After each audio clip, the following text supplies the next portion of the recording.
The city breathed its last light hours ago. What was once a thriving metropolis, full of life and laughter, had turned into a graveyard of silence, pierced only by distant, hollow groans. Jackson sat alone in his radio booth, his only companion the crackling microphone that still worked miraculously. "If you're out there, listen carefully," his voice cracked. "This isn't just an outbreak. It's a nightmare come to life. The infected, they don't just wander anymore. They hunt." Outside, the streets below the station were shadows of death. Windows shattered, cars abandoned with doors left open, and the faint shuffle of broken feet echoed on the pavement. Suddenly, a loud thud at the studio door snapped Jackson's attention. The growls grew louder. "Stay inside. Don't." His words were cut short. The last thing the city heard was a scream, then silence. Mara gripped the edge of the hospital bed, heart pounding like a war drum. The power had flickered out hours ago, plunging the building into near darkness. Through the cracked window, she saw the streets overrun. Figures stumbling, dragging limbs like broken puppets. She wasn't just fighting the infection outside. Inside, fear gnawed at her, twisting every sound into a threat. A sudden crash echoed down the hallway, followed by guttural snarls. She tightened her grip on the syringe in her hand. No longer a healing tool, but a weapon against the undead. With every breath, Mara's thoughts raced. How long until they break through the barricades? How many of them were left alive? Her radio crackled faintly, then silence. The city's heartbeat was fading, and she was running out of time. Deep beneath the ruined streets, Reyes led his group through the subway tunnels. The stale air clung to their skin, heavy with the scent of rot and decay. Shadows danced on the grimy walls as their flashlights flickered. "Keep quiet," Reyes whispered. "The infected are above, but we're not safe down here either." A child's soft sob broke the silence. The group spun around. A small girl, no older than 10, stood trembling in the dim light. Suddenly, a cold, unnatural growl reverberated from the tunnel ahead. The shadows shifted, something fast, something wrong was watching them. Reyes raised his pistol. "Stay close. We're not alone." The girl's terrified eyes widened as the creature stepped from the shadows. No longer the shambling dead, but something sharper, faster. Its limbs twisted in unnatural angles, eyes glowing like embers in the darkness. It moved with purpose, hunting. Reyes fired, but the creature dodged effortlessly, closing the distance in a heartbeat. The girl screamed as it lunged, dragging her into the abyss beyond their flashlight's reach. The group rushed forward, but only silence answered. "This isn't just a virus," Reyes whispered, voice trembling.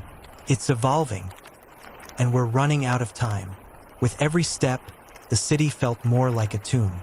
Mara, Reyes, and the few survivors left navigated the shattered streets toward the radio station, their last hope. The undead lurked in every shadow, their growls low and hungry. Above the groans, a new, sharper howl cut through the night. The creatures were hunting now, more cunning than ever.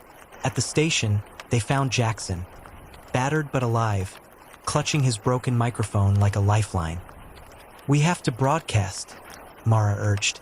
"People need to know. There's a safe zone outside the city, if we can reach them." Jackson nodded, voice weak but determined. "Then let's make this the last message they ever hear." The radio crackled to life, Jackson's voice cutting through the darkness like a beacon. "This is the last warning. The city is lost. The infected are evolving. But beyond the ruins, there is hope, a safe zone. Head east, past the river bridge. Stay quiet. Stay alive." As the message echoed through the empty airwaves, the city seemed to hold its breath. Outside, the groans grew louder, the footsteps faster. Mara, Reyes, and the others slipped into the night, shadows among shadows, fleeing the nightmare that had swallowed their world. But somewhere deep in the darkness, the infection stirred, waiting to spread again. The city was dead, but the horror was far from over. Days passed in silence, but the survivors' relief was short-lived. Mara's radio beeped with static, then a distorted voice, faint but urgent. This isn't over. The infection, it's changing inside us. Something worse is coming. In the shadows beyond the city's edge, strange shapes moved, faster, smarter. Not quite human, not quite dead. The real nightmare was awakening, and the survivors knew one truth. The city was just the beginning. The survivors reached the edge of the city, but the world outside wasn't the safe haven they hoped for. Twisted trees clawed at the gray sky. A heavy fog blanketed the ground, swallowing their footsteps. Mara's breath hitched as shapes emerged from the mist. Not shambling zombies, but something else. Silent hunters with eyes that burned like fire. Reyes tightened his grip on his pistol. This infection, it's no longer just a virus. It's alive. Behind them, the city's dying light faded, swallowed by darkness.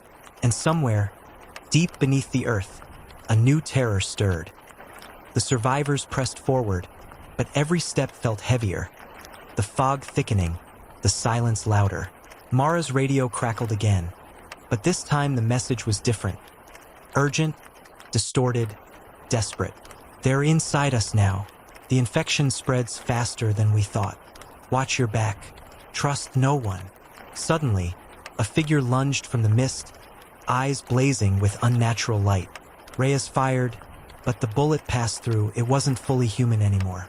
The city's nightmare was not over. It had only grown.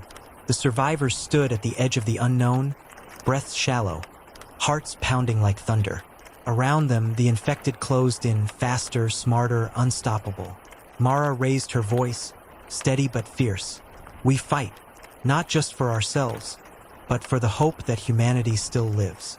Reyes nodded, gripping his weapon tight. A blinding light pierced the fog. Helicopters, searchlights, salvation, or the next wave of the nightmare? As the horde surged forward, the city's story ended. But their fight was just beginning. The world was dark, but somewhere, deep inside, a spark still burned.